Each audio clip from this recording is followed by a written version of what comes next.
एका खुर्चीला बांधलेली मुलगी, हात दोरीने बांधलेले, मागे बंदुकीचा आवाज, फक्त एकच प्रश्न, राणी नेमकी कोण आहे? मित्रांनो, मराठी सिनेमात असं काहीतरी वेगळं आणि डार्क खूप दिवसांनी पाहायला मिळतंय. चला तर मग बोल बोल राणी टीजरचा रिव्ह्यू पाहूया. नमस्कार मित्रांनो, बोल बोल राणीचा टीजर पाहिला आणि भाई खरंच सांगतो, सुरुवातीपासून शेवटपर्यंत डोक्यात फक्त एकच प्रश्न फिरत राहतो, नेमकं चाललंय तरी काय? टीजरमध्ये सई तमनकर एका खूपच रहस्यमय भूमिकेत दिसते. तिच्या चेहऱ्यावर भीती आहे का राग आहे का काही गुपित मोठं लपलंय हेच समजत नाही बाबा. आणि हाच टीजरचा सर्वात मोठा प्लस पॉईंट असू शकतो.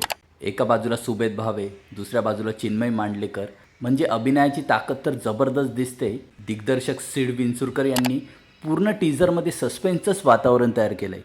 टीजर पाहताना असं वाटतं की ही फक्त एका मुलीची गोष्ट नाही आहे, इथे काहीतरी मोठा गेम चालू आहे, मोठा खेळ चालू आहे. आणि सर्वात भारी गोष्ट म्हणजे टीजर काहीच सांगत नाही आणि आपल्याला काही कळत पण नाही आहेत, पण खूप काही विचार करायला लावतो.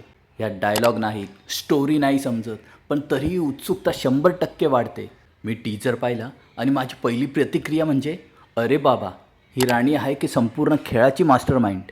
जर पूर्ण सिनेमाने हा असाच सस्पेन्स कायम ठेवला तर बोल बोल राणी मराठी सिनेमात एक वेगळा अनुभव ठरू शकतो. बोल बोल राणीमध्ये मुख्य कलाकार आहेत सई तामनकर, सुबोध भावे, चिन्मय मांडलेकर आणि दिग्दर्शक आहेत सिद वेंचुरकर. बोल बोल राणीचा टीजर पाहिल्यावर एक खरी आणि शॉकिंग खबर सांगतो. अरे टीजर संपला पण माझा गोंधळ सुरू झाला. कोण कोणाला पकडलं आहे आणि कोण कोणाला खेळवतं आहे काहीच कळत नाही बाबा. माझ्याकडून रेटिंग 4/5 स्टार. सस्पेन्स, रहस्य आणि सई तमनकरचा वेगळा अंदाज यामुळे टीजरने तर उत्सुकता नक्कीच वाढवली आहे. तुम्हाला काय वाटतं, ही राणी बळी आहे की खेळाडू आहे? कमेंटमध्ये नक्की सांगा.